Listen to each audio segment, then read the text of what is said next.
Welcome to the Be Kind podcast with your host, Joe Kirkner, presented by the Animal Advocates of South Central Pennsylvania.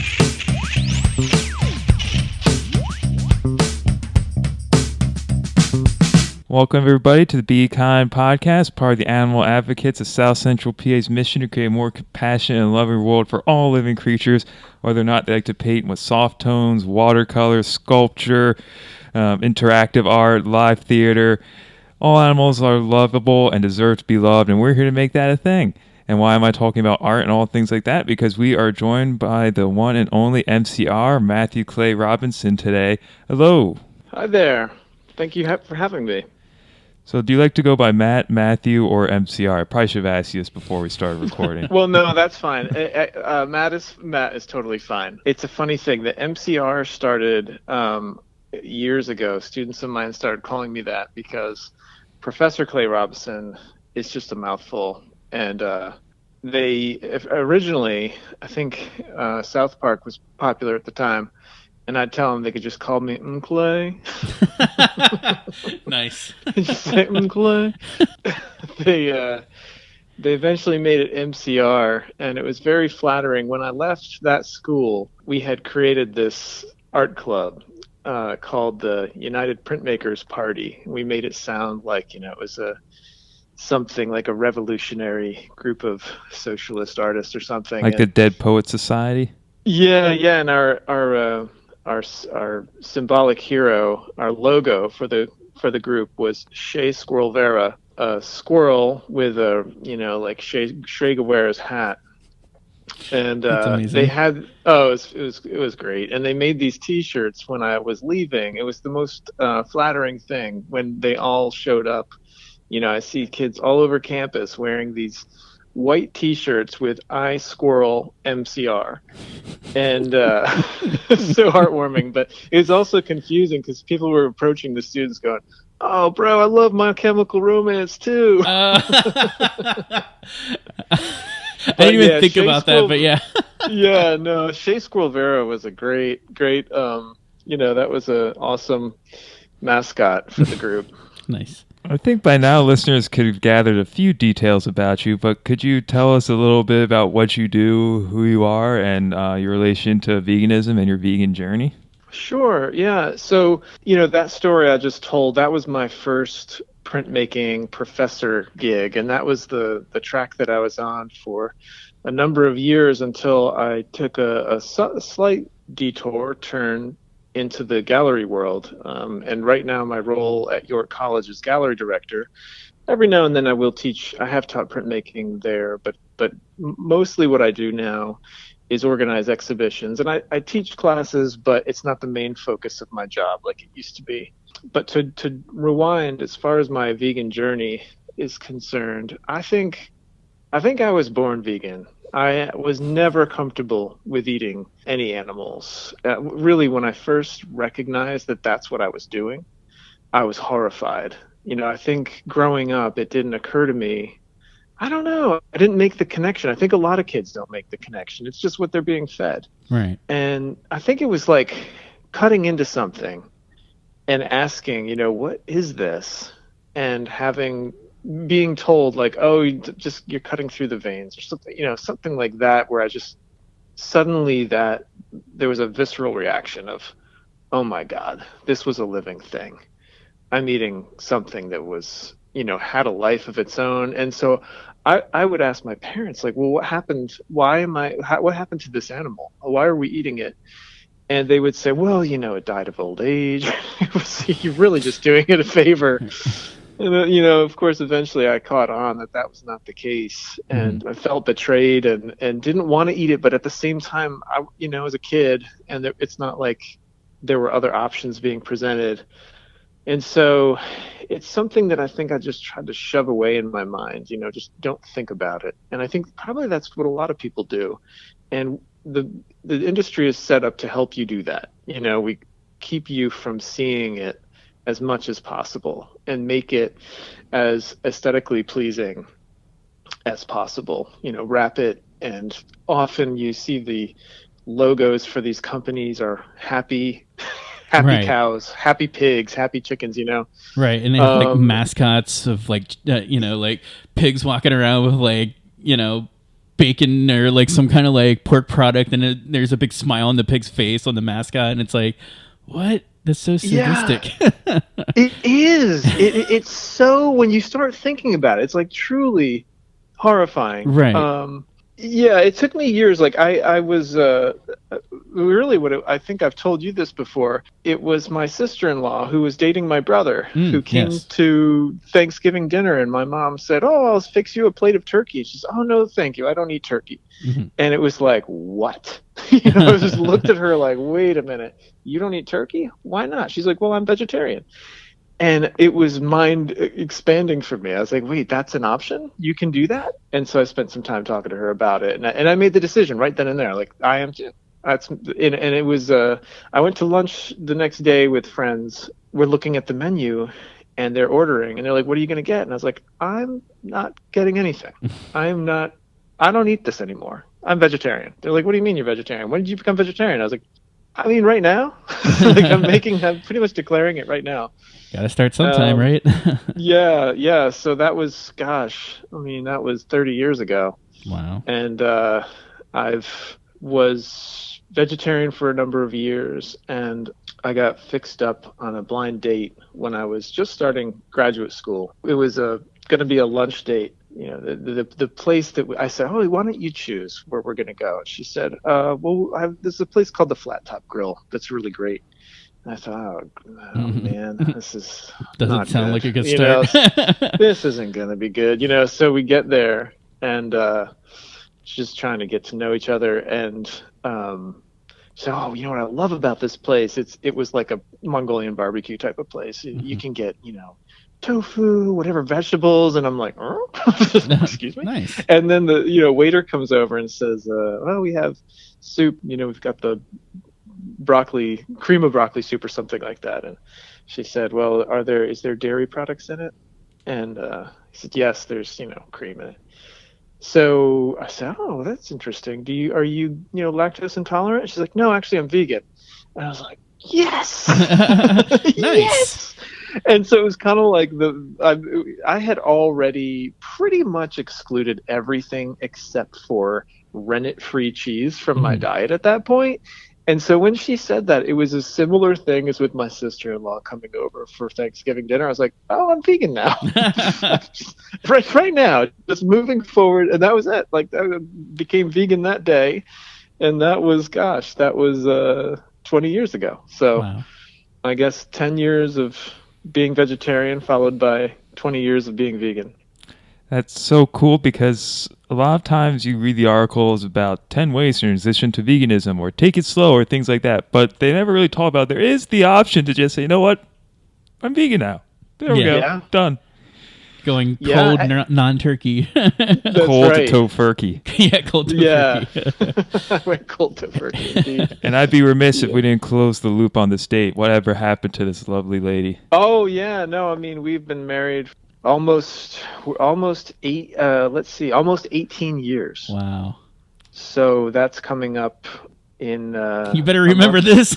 Yeah, no, it's funny. Yeah, we were just talking about how silly it is when, like, in advertising for Valentine's Day or for anniversaries or something, the male is always this buffoon who can't possibly remember the date, doesn't know how to pick out a bottle of wine. Like, there's always like and then they have to prepare this thing for the woman. So Shelley was just saying how absurd that is. So I was trying to get the number of weeks. I guess it's 5 weeks away. Yeah. Wow. From 18 years. That's amazing. And our wedding was vegan, of course, which it's funny. I had a friend who had gotten married before me who also had a vegan wedding. And he's like, oh, be ready. I took so much heat, but we didn't have any problems with that. Nobody complained. Not to our faces. Anyway. We kept them loaded up with booze, so they. Oh well, then nothing to complain about. That's how I make it through basically every party or family gathering ever. Is just booze yeah, exactly. And lots of dancing, and and it was mostly Italian, and then we had like vegan meatballs. Oh, Which, nice. come on, who doesn't like vegan I meatballs? don't know anyone. You'd have to be some kind of sicko not to like vegan meatballs. So it was a big hit, actually. People liked it. Cool. And yeah, so that's the vegan journey, and then the journey into teaching. Really, I just had a professor that I just loved in undergraduate school who was a great mentor to me, and I thought, I want this guy's life. Like I want to be just like him. And that's what led me to pursue wanting to be a printmaking professor. And I do miss not doing that all the time. Like I love printmaking, like especially there's something, and especially when you are teaching students about issues of social justice, printmaking is a great avenue into talking about these things because it has such a rich history. And for me, I would do printmaking portfolios with my students. Another thing that's so great about it, the nature of printmaking is that you're making multiple images. And we would always do, at the very end of the semester, our final project was a print trade portfolio, excuse me. So everyone prints one for everybody else. You have a class of 20 people, then you make 20 prints. And then we make 20 portfolios, and everybody gets one from everybody else. I would always make mine, and of course I'd participate. The professor has to. That's part of the deal. And the kids always get really excited about that. But I would always make sure that mine was a vegan, like an animal rights message, because then I thought they're going to have this with them forever. They'll remember that I talked about these things, Right. but they'll also have this physical object to remind them as well. well, speaking of your prints, I am a little starstruck right now because I have two of your pieces of art in my house. One is gosh. called Victory Dance, and the other one is Bad Pork Long Fork, and they are two of my favorite pieces of art, especially the Bad Pork Long Fork one. Oh my gosh, that's so funny. And those are both, just like I was saying, trade prints. So I had students who have those as well. Those two. The strange pork strange long fork Matt Pork was a huge addition, actually. I think you might have an artist proof, which those are always the special ones. You pull out a few artist proofs and then you do the full edition, and the full edition goes to the people who are participating in it. But you pull out the artist proofs so that you can, have a few that are outside of that project. And I think that was, if I remember correctly, I think that was like an edition of 100. So 100 people also have that image. And I had a problem though. I foolishly used two different thicknesses of wood for that one. I had two blocks, and or no, is that right? I'm forgetting now what happened. Yeah, so I didn't adjust the pressure when I went from one to the other, and it was it's a lot of it's a long process, and it was like one of these things I'm doing late, and I'm tired, and I just missed that one step. And I went to print it, and I just heard this crunch. Oh, no. And the pressure was too high. It just crunched the block. And I had to go back and recarve it and redo it. But it was good because the second one, which is the one you have, came out. It was better than the first one. I made some changes to it that I had thought were bothering me as I was printing, but it was like a, God, that's the thing about printmaking. It's great, but it's also can be unforgiving at times too. The Victory Dance was also, that was another trade portfolio. Yeah, it's cool that you have those two. I like those both. I believe I got them both at the art sale or art auction at the Hive a year or two ago. Yeah, the Hive, and then there was also the one at Creative York too, Creative York West, that we had the auction. Oh, yeah. So yeah, thank you for contributing art and artists too. You sent us artists our way for that, so thank you for that. Definitely. Yeah, I'm so glad Suko got involved with that, which is so awesome. And she's the most generous, just the most generous, amazing. Yeah, she's an incredible person. Absolutely. Yeah. Do you know a lot of other vegan artists in the community? Is that a popular thing? Because I only know of you and Suko and like maybe a couple other people. It's funny. I was thinking about that earlier, that I have seen, I've had students over the years that became vegan while, being my students, and would make some really great images on the subject. But then, they go off and they have lives. And I think they continue to be vegan, but they do other things sometimes with their lives. And they might still make some artwork, but they don't have the kind of sustained practice that someone like Suko. Suko kind of is the one I think of. I think the one most people think of when you think of artists who are dealing with animal rights. It's funny, if I'd thought of this sooner, I thought of it earlier today because I was just looking at some of the communication that we had, and I thought, I wonder who else is. I immediately think of Suko. I should ask her, because I bet artists who are doing this work are probably showing it to her a lot. And I know that does happen. A lot of the artists that are making this kind of work will send it to her or show it to her, give her a shout out as being someone that influenced their work. But yeah, it's not something. I think it's something that, like, for me, I will make work about that subject from time to time, but then there are other things I'm also talking about, and that's actually absolutely true of Sue as well. It's just that she's been doing this for so long, and it's such a part of her reputation.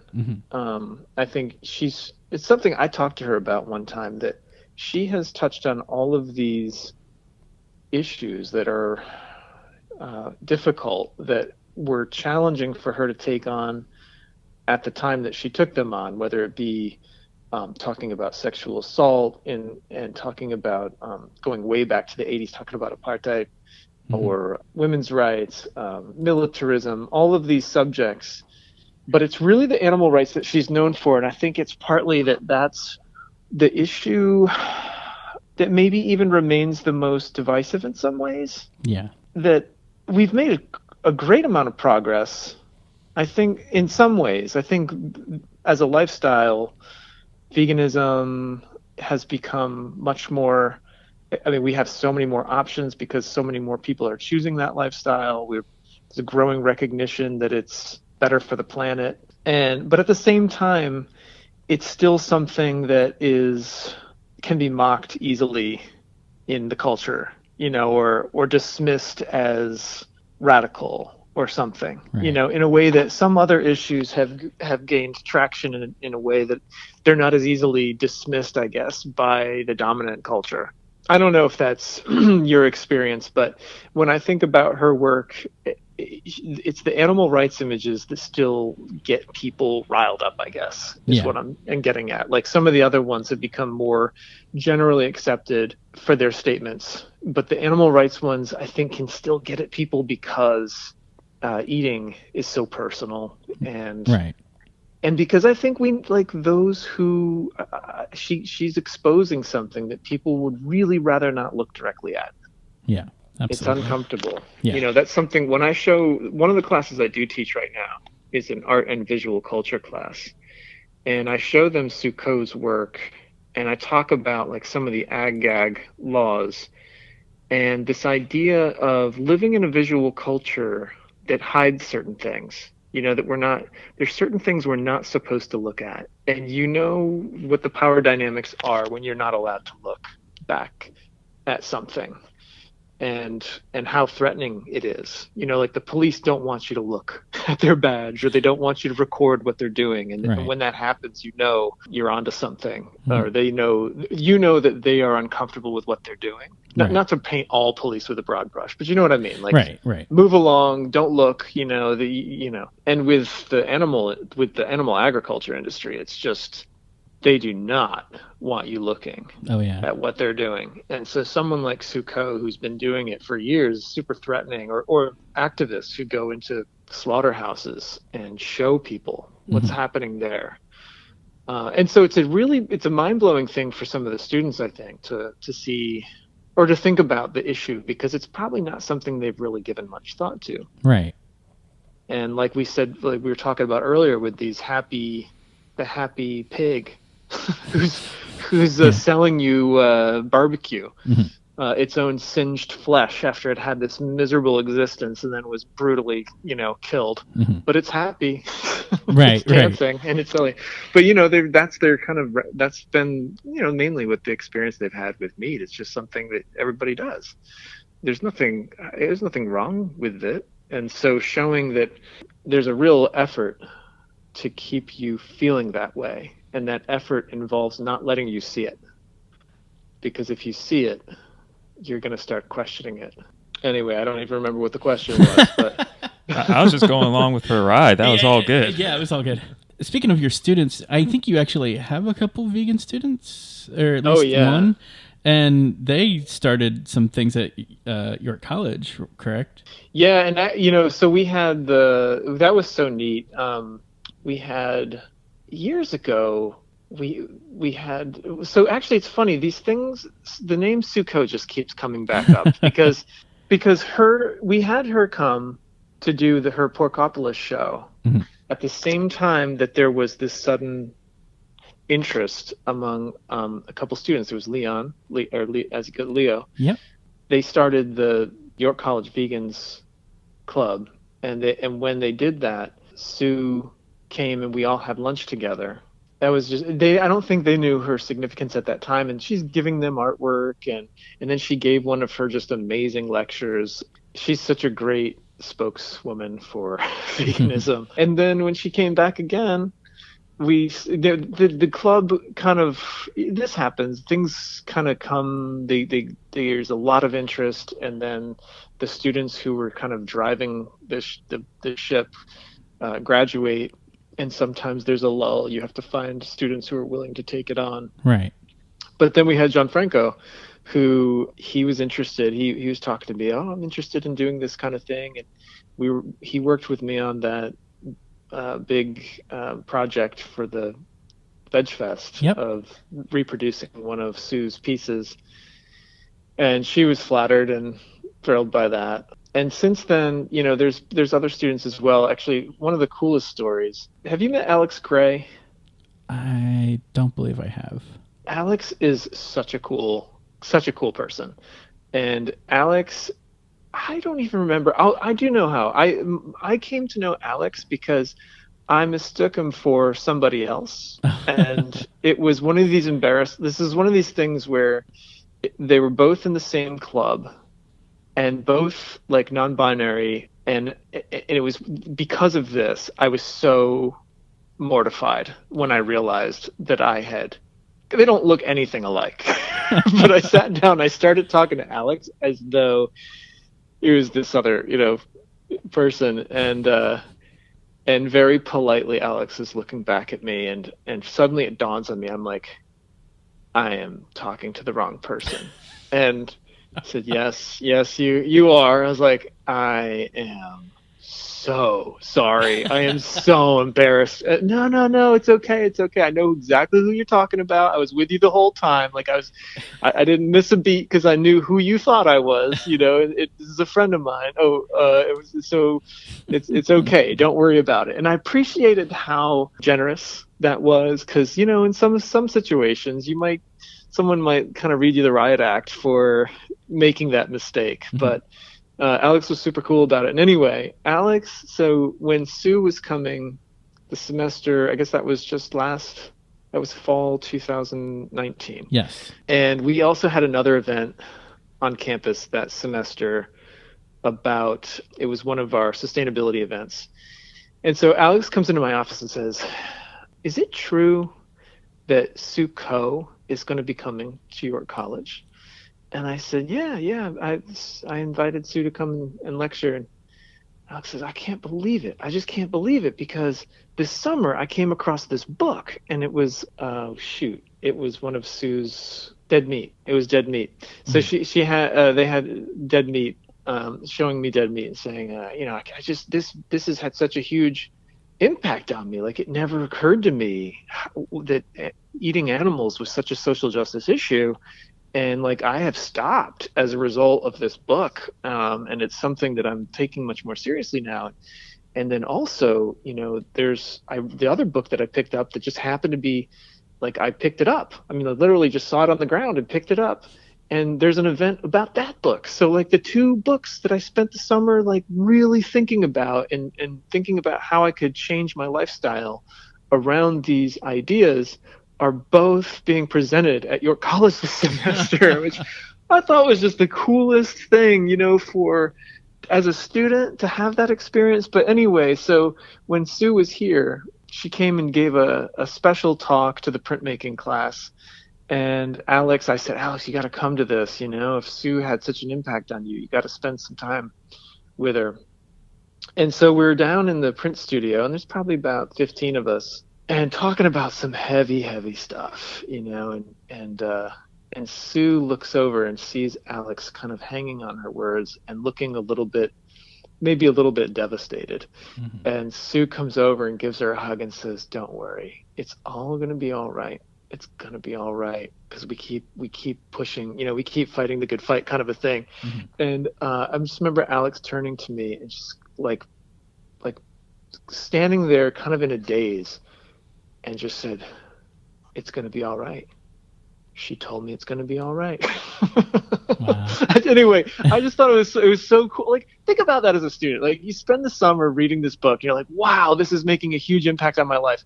Fast forward a month. And here's this person, and they've just embraced you and told you that it's going to be okay. That amazing. There's all of these horrible things going on in the world, but there's also so many wonderful people, addressing those horrible things and trying to change them. And so you've got to find hope in that too. Yeah.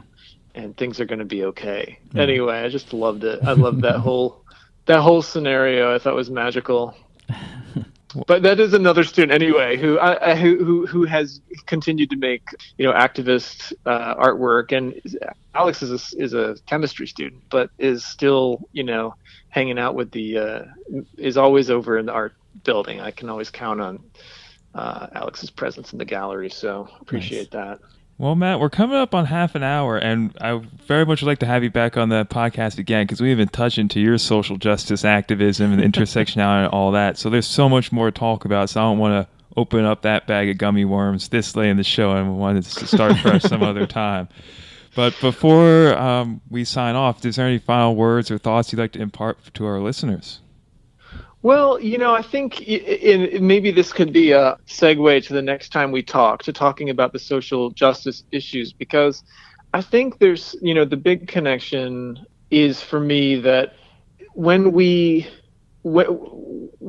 looking at human suffering, and when humans are incredibly, horribly abusive to other humans, one of the things that they do to lay the groundwork for that is they start describing them as animals and talking about them as animals. And, if you care about how people are treated, you should really care about how animals are treated, because it is like the preview to what people are going to do to people. If you're willing to brutalize an animal, it's like laying the groundwork for brutalizing other people. And the people who do the brutalizing, often are those who are brutalized. Those who work in animal agriculture industry are themselves treated so horribly and marginalized. And so that brutality, I think, comes more easily to them. I think it's all very intentional. But I think we have to consider that. If you care about people, you care about brutality in general and human rights, you should really care about animal rights. These things are connected. And we'll leave that there and have that be the teaser for the next time you're on the podcast. Thank you so much for being on. You're welcome. Yes. Thank you for having me. Absolutely. We'll definitely have you back on ASAP. Oh, cool. Awesome. Well, nice talking to you guys. Yeah, likewise. If somebody wants to get in contact with you or find out more, how can they look you up or get a hold of you? Well, this is, unfortunately, I can't really say this. Normally, I'd say, come find me in the gallery, and it's my way of, luring people to the York College galleries. It's off limits at the moment because of COVID. So rather than come find me, actually, you can find me at MarketView sometimes. That's still open to the public. But you can also reach me through email at mclayrab@ycp.edu, or communicate. Actually, another way is look up York College Galleries on Instagram and Facebook and reach me through there, which I would be thrilled to have to have folks find me that way, because it shows that they're looking at the work that I'm doing through the college, which is really important to me. Well, thank you so much for coming on. We really appreciate it. And we'll definitely get you back on so we can talk more about our topics. Awesome. I appreciate it. Awesome. And thank you. And thanks. I'm so happy to hear that you have a couple prints of mine. Yeah. That's always, a little thrilling to hear that something you've made is being enjoyed by somebody else. At least twice a day in my kitchen. They're hanging right there. So as I'm eating, I'm looking at them. That's awesome. That's great. Anyone out there wants to get a hold of us for the podcast, our email is bekindpodcast@gmail.com. So thank you, everyone, and thank you for listening, and have a fantastic day. Thank you for listening to the Be Kind podcast, presented by the Animal Advocates of South Central Pennsylvania.